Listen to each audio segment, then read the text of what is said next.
死后的3000多年，我的坟墓终于被发现，我才知道原来后世的人都管我叫红颜祸水。直到某天，考古学家破译了我的日记，他们才发现我的人生从始至终都不受我的控制。他们将我的人生拍成一部纪录片，纪录片名是《现代人穿越后被吃掉的一生》。我死后意识并没有消散，而是被困在了这座为我修建的地宫中。当地宫再次被打开时，地宫的时间重新开始流转。我们终于找到大英第一妖后的坟冢了。考古学家一群群涌了进来，他们端着摄像机对着地宫进行直播。我听到熟悉的乡音，有些恍惚。我已经好久好久没有听到过普通话了。小照记录下公元3024年10月27日，考古队终于发现了消失3000多年的大英第一妖后的地宫。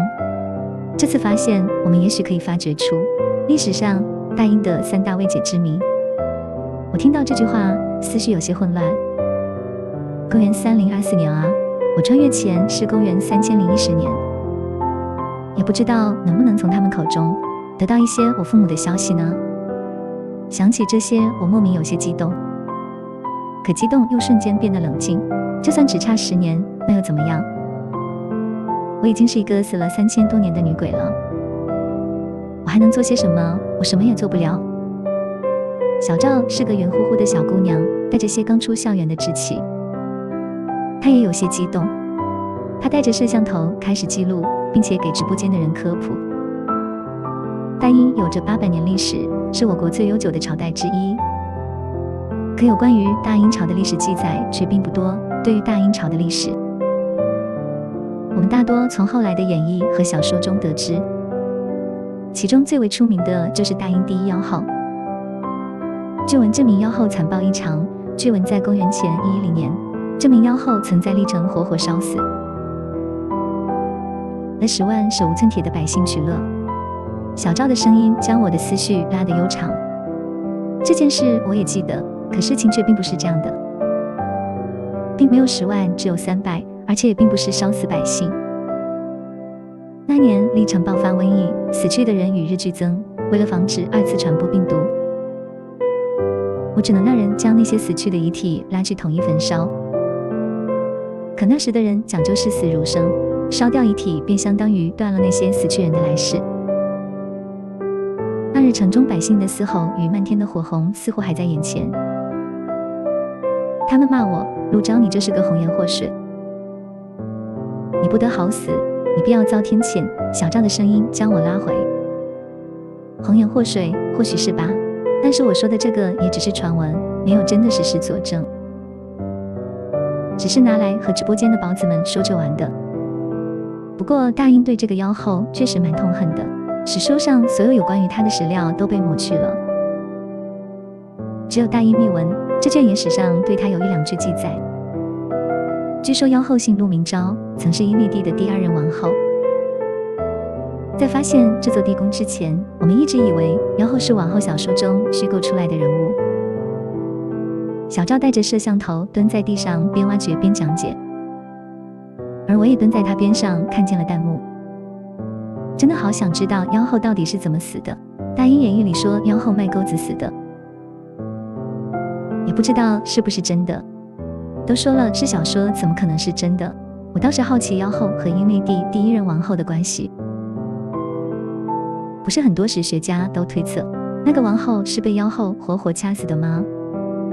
大英3大未解之谜，阴历帝第1任王后之死，第一妖后陆昭犯了何错，被历史抹去存在？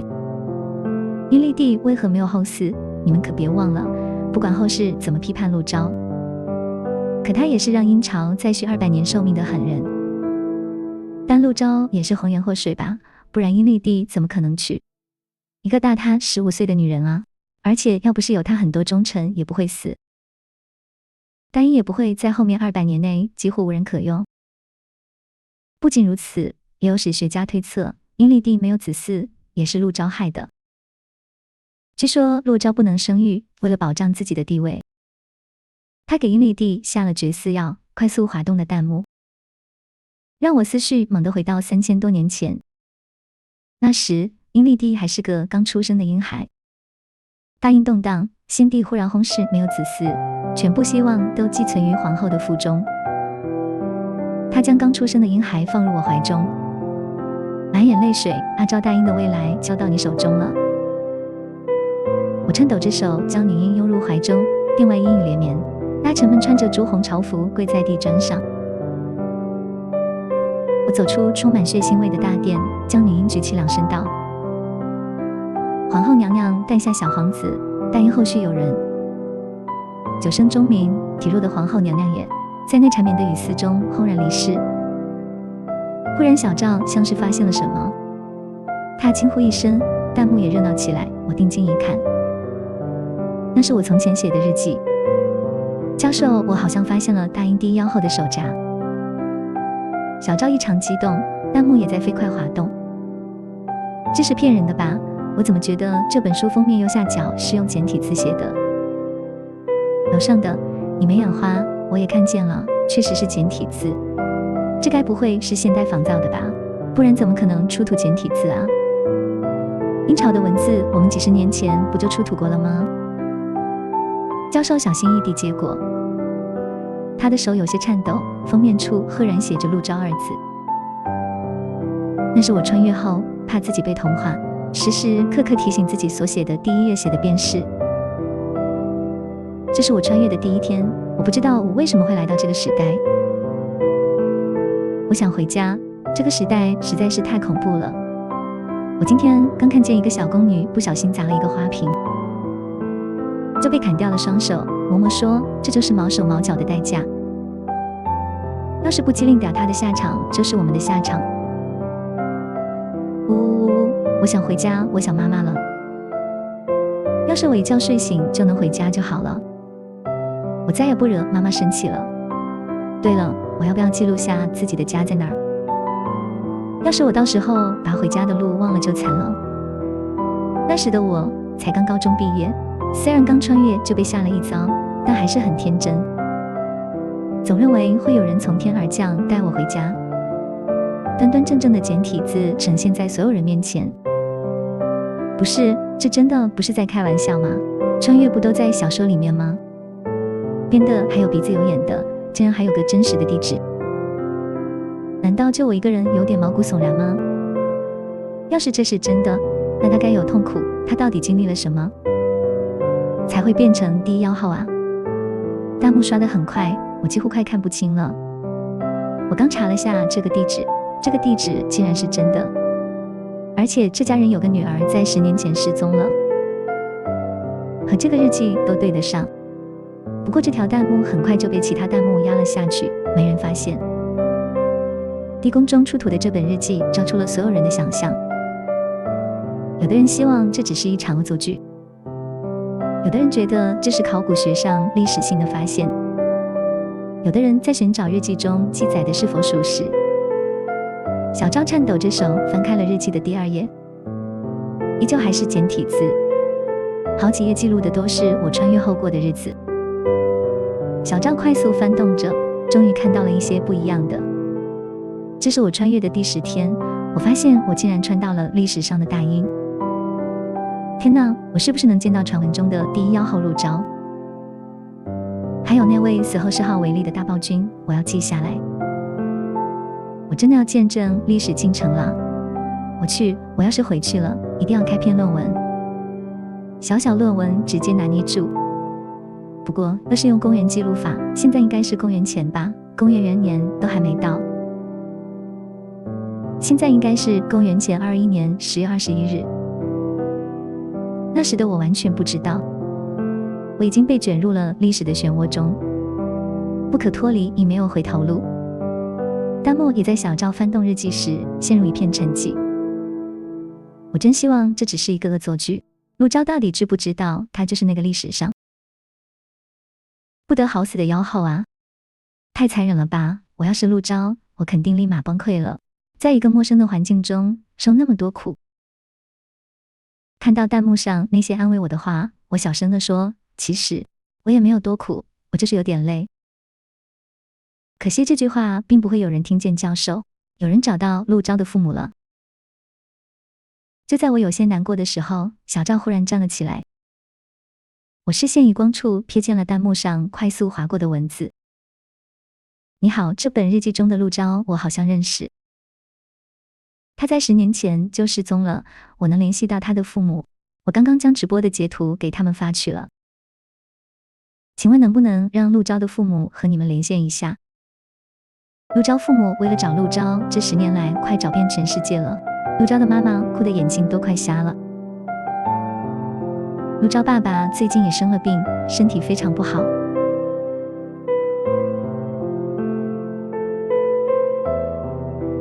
这时，所有人都意识到，陆钊可能真的是一个活生生的生活在现代的人。小赵和教授在商量，因为这明显不符合规定。教授看了看那本日记，一咬牙一跺脚，终于还是同意了。听到这些话时，我正愣在原地，想哭又想笑，又有些害怕。纵然隔了3000多年，可我依旧还记得，爸爸是历史学教授，妈妈是一名小提琴手，他们很爱我。还记得在穿越前一晚，我还在和妈妈闹别扭，因为妈妈没给我煮我想吃的可乐鸡翅。连线很快就通了，对面出现一个头发半白的中年男人。他问：你们找到我的钊钊了？他在哪儿？让他快回家吧。见小赵没有反应，他接着道：我的钊钊是不是怎么了？没关系，只要人还活着就成。断手断脚了都没关系，我和妈妈会养着他的。小赵依旧没有说话，只是翻出一页无关紧要的日记给他看，问他是不是我的字迹。爸爸连连点头，对，这就是我家钊钊的字。听到爸爸声音的那一刻，我再也忍不住了，哭了起来。我说：爸爸对不起，我以前不该惹你们生气的，我错了。让你们养我一场，还要让你们为我奔波半辈子，明了还要你们白发人送黑发人。可这些话穿透不到他的耳边，他只是期望地看着小赵，希望能从小赵口中得知一个消息。小赵顶不住这样的眼神想跑，可教授早在连线通的那刻就跑路了。没办法，小赵硬着头皮问：叔，你知道穿越吗？陆钊就是穿越了。接着他将手中的日记从第1页都展现给爸爸看。爸爸沉默了，他问：那钊钊穿越了过得好吗？小赵不知道怎么回答，只能问叔：你知道大印第1妖后陆钊吗？我说过，我爸是历史学教授，他记忆力很好。他道：我知道大印第1妖后陆钊生卒年不详，正史上没有具体记录，只有在野史上有记录，大印第1妖后是被镇杀，死后以发覆面以糠塞口，意为让妖后不得好死，死后也不得入轮回，找不到人诉苦。说到最后几个字时，他声音变得有几分艰涩。你该不会是想说，我家钊钊就是那个殷朝第1妖后吧？小赵只是说，这只是一个猜测，但说不准不是同一个陆钊呢。历史上同名的人多了去了，不是吗？可谁都知道，这只是小赵的安慰。能入地宫陪葬的都是本人的东西，更何况这本日记被保存得这么完好，这有点太残忍了吧？父母找了几10年的孩子，却没想到自己的孩子竟然是穿越了。把他们隔开的不是天灾，也不是人祸，而是时间。直播间的热度越来越高，越来越多的人涌了进来。我隔着屏幕贪婪地看着明显衰老很多的爸爸。上头没有喊停，小赵就只能继续直播。他翻动着日记本，将里面的内容展现给他们看。公元前21年10月25日，我今天不小心把吃饭的碗打碎了。某某骂我竟然把自己吃饭的家伙打碎了，那就别吃了，我肚子好难过哦。某某发我去御花园扫雪，在御花园我居然看见了王后，那个历史书上最有名的阴历的亲生母亲哎。史书上说她善妒，手段很辣，后宫中但凡有些姿色的女子都会被她毁容，然后送出宫去。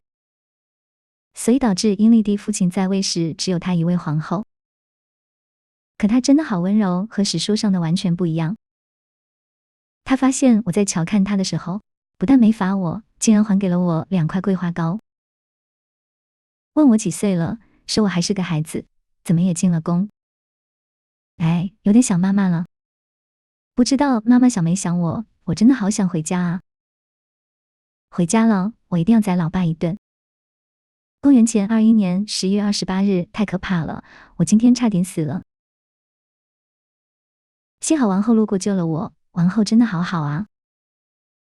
历史书都是骗人的，我要好好记下来。等我回去了，一定要和老爸那个老登好好说几句。这个皇后娘娘怎么坏了？这个皇后娘娘可真是太好了。不过我今天还看见了阴历帝的父亲，距离阴历帝出生还有5年，感觉还有好久啊，不知道我能不能见到阴历帝。还有那名大名鼎鼎的妖后娘娘，不过现在妖后和我现在一样，还是个10岁的小姑娘吧。也不知道妖后小时候是什么样子的。我找遍了整个迎春殿，都没看见过一个和我年纪差不多的小姑娘。野史果然是骗人的，陆昭的日记写得也太可爱了吧。我历史不太好，野史上有陆昭的记录吗？妖后秘闻中有记载，妖后陆昭在公元前221年入的长春殿，所以安孝皇后临死前才会对她托孤。此后陆昭抱着小皇帝登基，开启了自己长达20余年的统治生涯。弹幕说的这些倒是不假，小皇帝确实是我抱着登基的，也是那时我才明白，原来后宫中没有第2个陆昭，而我就是那个历史上大名鼎鼎、祸国殃民的妖后陆昭。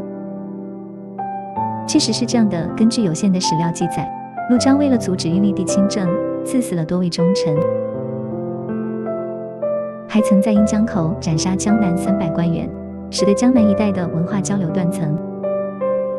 这也是后来大殷陷入10年混乱的重要原因。残害忠良、大兴土木，这些都是陆昭后来被称为妖后的重要判决。听到这些，我差点笑出声。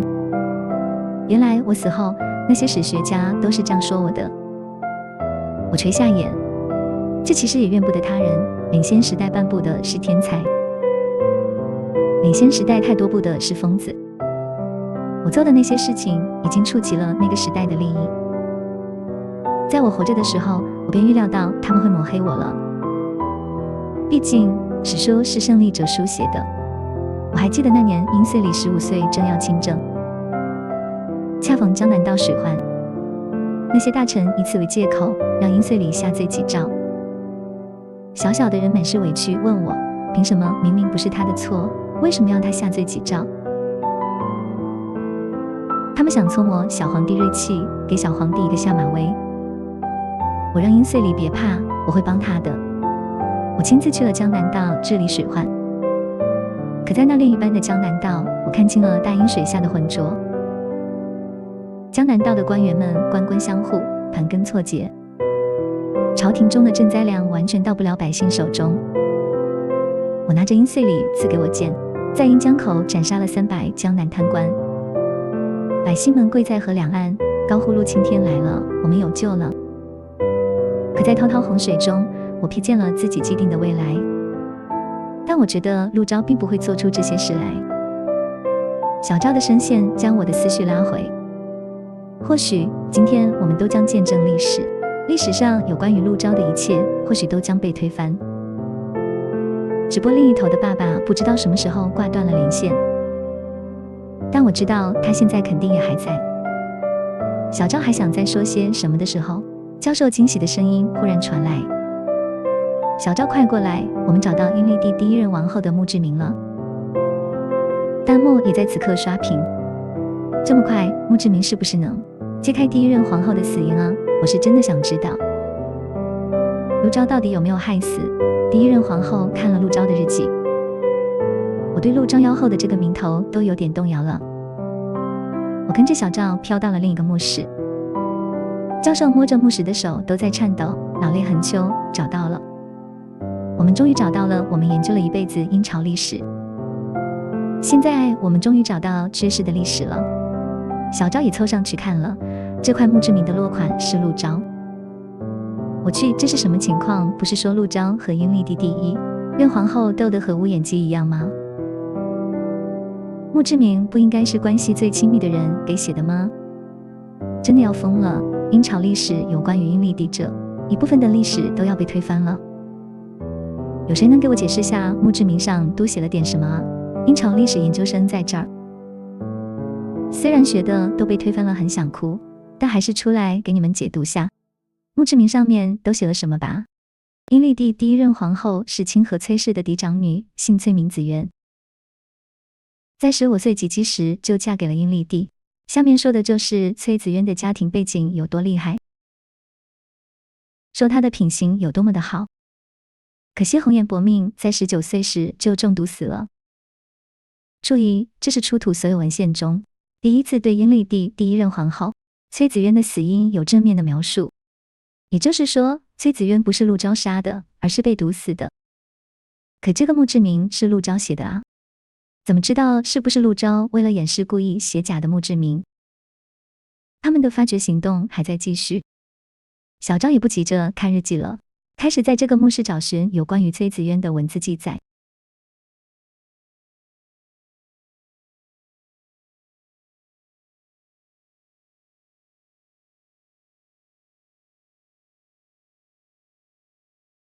我蹲在地上，隔空抚摸墓志铭上的文字。崔子渊叫我的声音仿佛还在耳边。他道：“阿昭姐姐，你什么时候带我出去玩啊？”崔子渊是阴岁里亲政那年，朝廷百官给他选的皇后，出自清河崔氏，是崔丞相的嫡女。其实我也不明白崔丞相那样烂到根里的人，是怎么生出崔子渊这样赤诚的女儿的。他爱笑爱玩，但也明事理。他刚入宫时，我和阴岁里都防备着他，一是怕他是崔丞相派来盯着阴岁里的奸细，二是怕他发现阴岁里其实是女儿生的真相。可千防万防，我们终究还是没防住。那时我下江南道怒斩300贪官的事迹传入京都，那些人怕了，怕我回宫与他们算账，于是他们一不做二不休，干脆给阴岁里下了毒。崔子渊得知后，求崔丞相为阴岁里找来解药，可崔丞相又怎会真心盼望阴岁里好起来？于是崔子渊也喝下毒药。他道：“父亲，若是你还要女儿，那你便替女儿找解药吧。”崔丞相虽烂透了心肝，可却最疼爱这个女儿。阴岁里也因此没死。为了防止他人再下毒手，崔子渊贴身照顾着阴岁里。也是在那时，他发现了事情的真相。他对我说：“阿昭姐姐，这件事我没有告诉父亲，我也没有告诉任何人，我都知道。我嫁给了岁里，那我便是岁里的皇后。无关他的性别，我爱护他，便像爱护我的生命一般。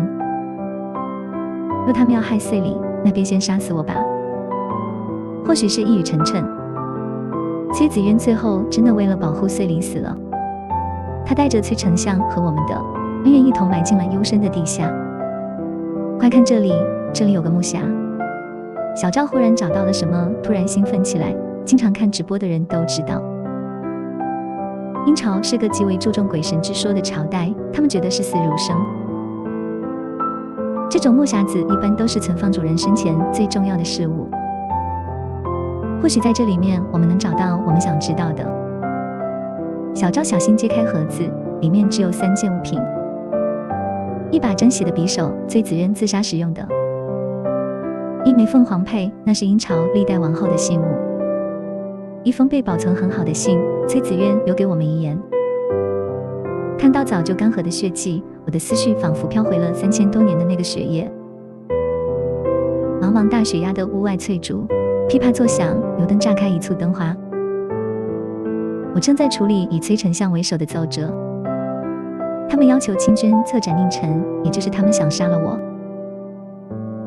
我摩挲着有些粗粝的纸张，其实我并不怕死，我怕的是在我死前，我没完成自己想做的一切，没有改变这个时代的悲惨。江南道的贪污让我意识到了底层百姓的苦难。我想改变这一切，可我的所作所为无疑是触及世家大族的利益。到了半夜，宫中忽而传来一个消息，太医说皇后娘娘快不行了。我感到一阵荒谬，好好的人怎么就不行了？历史上明明记载的是崔皇后是被陆昭害死的，而我什么都没有做，还在她身边安插了许多人保护她。这究竟是怎么回事？我在夜色中入宫，刚踏入迎春殿的那刻，我便闻到了浓重的血腥味。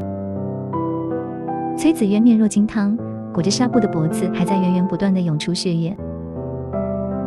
他看见我，眼泪止不住地落。他道：阿昭姐姐，我没想到是我爹爹害了你们啊。殿中寂静，他的手几乎没了温度，地上染着血的匕首悄然躺着。他吃力地握紧我的手，阿昭姐姐对不起，真的对不起，是我爹爹害了你们，真的对不起。在生命的尽头，他仍满心愧疚。阴岁里来时，崔子渊已经失去了气息。以温婉著称的惠敏皇后终于还是死在了公元前197年的那个隆冬。崔子渊死前曾留下遗诏，让阴岁里在他死后封我为继后。他用他的死换来了我的平安，还有阴岁里皇位的稳固。崔子渊替我们铺好了路，他在遗书中交代清楚了一切，说他是在替父还罪。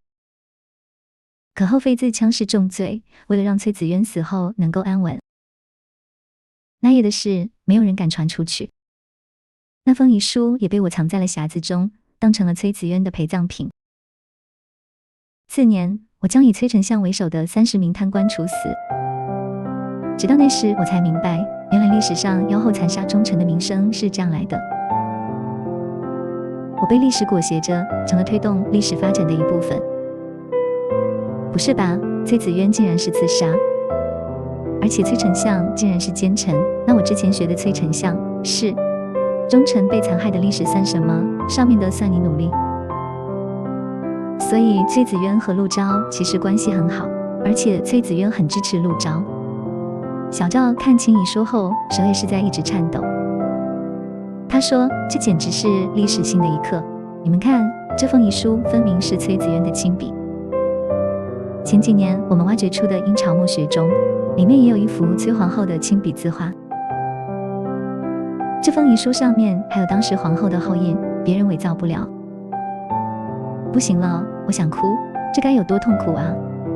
在一个陌生的朝代，听不懂当地的语言。”一直在努力生活，想要改变一切，却发现原来这所有的一切都没办法改变，而且自己还是历史齿轮上的一环。所以陆昭知晓所有人的结局，包括自己的结局，知道结局还要一直往自己的死期走去，这该有多痛苦！明明刚开始她也还是个小姑娘啊。我不敢想在直播前看着的陆昭父母会有多痛苦。他们看着已经发生的历史，试图寻找自己女儿的未来。看到弹幕再次提及我的父母，我的心脏也莫名的抽动。小昭收拾好激荡的情绪后，准备开始翻手中的日记本。他说：“大家不要急，历史上关于陆昭的结局没有明确的记载，说不定历史上陆昭死亡其实是假死呢，说不定陆昭本人早就去游山玩水了，也说不定。毕竟他这么聪明。”弹幕在此刻也活跃了起来，可我却是哀求小赵不要再继续直播了，求求你了，不要看了，至少不要在直播面前看了。要是爸爸妈妈知道我那几年吃了多少的苦，他们该有多难受。小时候我摔破了手，妈妈就心疼的不行，她怪得为啥要绊倒她的昭昭，爸爸狠狠踩几脚害我绊倒的地，说都怪地不平，不然昭昭怎么会摔倒。他们要是看见我在陌生的地方被那么多人欺负，他们该会有多难受啊。可惜小赵没有阴阳眼，也没有神通，他听不见我的声音，也看不见我的哀求。他慢慢地在镜头面前翻开了那本日记，公元前216年1月1日，来到这个世界5年了，我咋还没回家啊？今年历史上的大暴君都要出生了，我还是没在迎春殿看到陆昭。难道陆昭在当丫鬟的时候不叫陆昭？野史是真害人啊！果然野史就是不包真，但包也啊。我还发现了个小秘密，原来皇上是个妻管严。皇后娘娘一个眼神他就怕了。皇后娘娘还和我说，等过了明年春天就放我出宫。她可真好，3月21日，皇后娘娘竟然怀孕了哎！太医说已经快3个月了。皇后娘娘看我好奇，还让我趴在她肚子上听听。真神奇，那我回去后是不是能和老陆吹牛了？姐也是摸过阴历帝的女人了，姐可真牛。陛下不知道怎么了，突然不行了。太医说陛下可能撑不住了。要是我读书的时候多背点阴朝历史就好了。现在好了，我连皇帝啥时候死的都不知道，6月3号。皇帝死了，皇后娘娘都快哭晕过去了。好讨厌，为什么皇后那么好的人要经历这些啊？皇后娘娘早产了，大名鼎鼎的阴历帝出生了。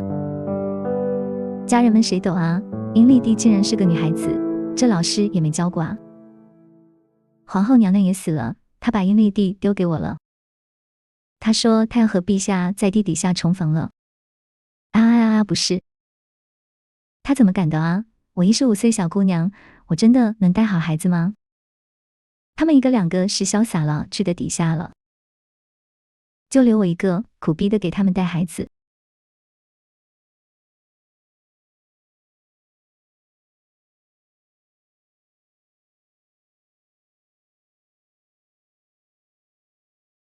8月15号，我抱着小皇帝登基了。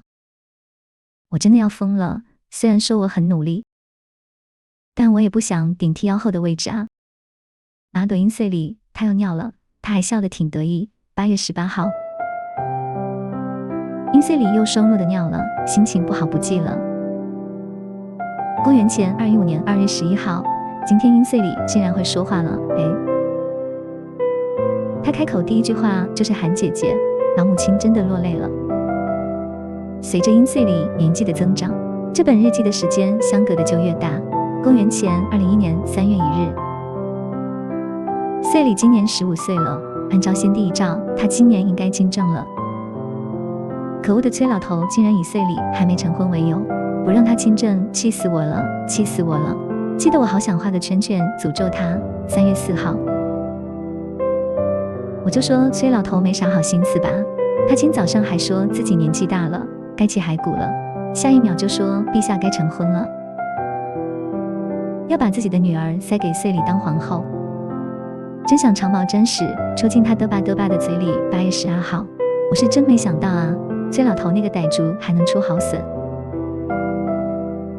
崔子渊和他爹是一点都不像啊，真的太可爱了，想一屁股把他坐死。9月3号，江南道水灾死了好多人，心情不好不想记了。10月3号，我杀了好多人啊，要是我回家了，老陆和老妈会不会嫌弃我啊？想回家了。10月4号，原来我就是那个陆昭啊，大名鼎鼎的妖后陆昭。10月15号，崔子渊问我什么时候带他出去玩，我告诉他明年的花朝节我就带他去宫外看花灯，他还挺高兴的，多好一孩子。我觉得历史一定能改变，我才不会让他19岁就死呢。谁让姐们无限乐观呢？公元前200年3月3号，崔老头这个老不死的，今天早朝又为难我。你的上朝咋了？我吃他家大米了。一天天地就盯着我作对，早晚有一天我踹死这老头。5月6号，我上奏书给阴岁里，建议开运河修大坝。阴岁里同意了，可崔老头竟然说我大兴土木，说我红颜祸水。我都气笑了，我咋红颜祸水了？北方又发生旱灾了，崔老头竟然说是因为我干啥伤天害理的事情了？在日记中可以窥探出，我和阴岁里与崔丞相为首的关系日益紧张。阴岁里想真正掌握皇权，但崔丞相不想放权。长达3年的斗争终于在公元前197年的隆冬结束。那年冬天，我建议皇帝推行科举制，这一建议彻底动摇了世家的根基。他们威胁皇帝要处死我，不然他们便都罢官。那时阴岁里根基不稳，还不能和世家对抗。这一抗争的终局是崔子渊的死亡。公元前197年隆冬，崔子渊死了，我成了阴岁里的记号。这一切仿佛和历史发展的一模一样。我真的能改变历史吗？看到这里，小赵抬起头，深吸一口气。塔木也变得沉寂，他们没有催促，因为他们都知晓，他们即将看到我的最后结局。距离我的死亡即将进入5年倒计时。崔子渊死后，阴岁里变得更像是一个帝王了。我和他共治天下。可惜啊，领先时代颁布的是天才，领先时代太多的是疯子。阴岁里也逐渐不理解我。他说我做的事情太激进了，我和他逐渐走向末路。他觉得所有的事情都可以徐徐图之，而我则主张要快速完成变革。因为我知晓在公元前192年，殷朝将迎来最艰难的时刻——小冰川时期。可我又不能直接跟他说，因为我知道就算是我说了，他也不会相信。阴岁里已经成了一个成熟的帝王，他多疑敏感自负。皇位好像就是这么一个有魔力的东西，或许坐上皇位的人注定将会是孤家寡人。5年光阴转瞬即逝，在这年，全国陷入饥荒，春天迟迟不来，没有一个地方能种下粮食。阴岁里下了一道又一道的罪己诏，可惜并没有什么用，逐渐的民间传出一个谣言，那便是宫中的陆昭皇后其实是天上祸星转世，祸星不除，社稷难安。朝臣们终于有了借口，将我这个一直凌驾在他们头上的女人除去。他们跪在宫门口，胁迫阴岁里将我赐死。朱红色的朝服跪在雨中，就像是多年前他们跪在迎春殿外，等着我抱出大阴的太子。阴岁里站在城门上，有些迷茫。他问我：昭昭姐姐，是我错了吗？难道因为我是个女子，当上了帝王，天地知晓了，所以要降灾在百姓身上吗？我握住他微凉的指尖，就像是抱住刚出生时的他一般。我说，并不是这样的，这不是天罚，我亦不是灾星，这都是他们的借口。他们见不得女子掌权，容忍不了自己的权利被分割。女子孕育生命，生命是从女子身上开始的，天命本身就该在女子身上。我的衣袖被风吹得猎猎作响，像是开到糜烂的山茶。他跪坐在望着我，我拔出藏在身后剑，吻上自己的脖颈，走向了属于自己的终局。我说，岁里，我死后不要安葬我，你得仇视我，这样你的皇位才能稳固。我让他对外说我是死于镇杀，让他在我死后以发覆面，以康塞口，这样那些不服岁里管制的大臣才会听他的话。我还让他不要在历史上留下我的信息，我怕我的父母会在历史中找到我的踪迹，怕他们会因为我哭泣。我让他在我死后不要收敛我的遗体。勿思勿念勿道，公元1922年10月21日，这应该是我最后一次记日记了。姐今天要去干一件大事，阴岁里啊，姐待你可不薄。姐死后，你可千万别当暴君了，当个明君吧。其实我还是蛮怕死的，我想我爸和我妈了。老陆，你知不知道我穿越后，好多人欺负我啊？他们都欺负我，没人给我撑腰。要是你们都在，你们肯定不会让那些人骂我的。明明我也没做错事，可他们就是要骂我。就因为我是个女的，做了比他们厉害的事，他们就骂我。要是能再吃一个老妈给我做的可乐鸡翅就好了，肯定很好吃，求复活卷轴1张，没有就算了。没有关系，姐不怕他们骂，因为姐无限乐观。日记翻到这里就算是没了，弹幕都是哽咽。小赵已经泣不成声。这本日记本将会作为文物收藏起来，不过我们会将拓本送回陆家去。在直播的最后，考古队也在周围发现了英穗里阴立地的地宫。英穗里没有后代，他是从旁支过继了个孩子。在他死后，他被收敛的人发现了女儿身。所有人都不敢置信，凌驾他们头上几十年的帝王竟然是个女子。他们抹去阴穗里的功绩，在他身上泼脏水，在各种野史中抹黑我和他的形象。但历史总归是有记忆的，在我地宫被挖掘出来后，所有被尘封在岁月长河中的真相都显露出来。不断有人还原历史真相，为我们洗白。我以为我会随着地宫的挖掘成功消散，可并没有，而是随着日记本到了博物馆中。清明节那天，博物馆闭馆，可却迎来了2位特殊的客人，一个拄着导盲拐杖，一个抱着一盒做好的可乐鸡翅。爸爸颤颤巍巍地走到日记前，他道：“昭昭，爸爸妈妈来看你了，妈妈还给你做了你最爱吃的可乐鸡翅，你尝一下啊。”妈妈虽然看不见了，可这8个可乐鸡翅一个都没烧糊。她颤抖着指尖一遍又一遍地摩挲着日记，仿佛想要在上面摄取到一丝1000年前的温度。妈妈将日记死死抱在怀中，声音哽咽：“昭昭啊，我的昭昭啊，妈妈终于找到你了，妈妈带你回家好不好？再也不会有人欺负我们家昭昭了。”我虚空环抱住他们，爸爸妈妈抽泣着。他们的女儿早就死在了3000多年前，他们找不到坟墓替他们的女儿上坟，他们只能到博物馆中看看他们的女儿。他们站在历史的尽头，回望过去，试图寻找女儿的未来。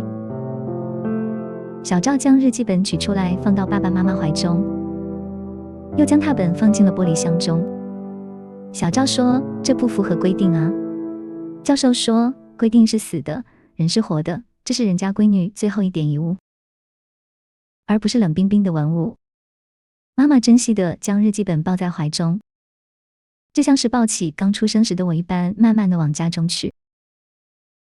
她说：“昭昭别怕，妈妈带你回家了。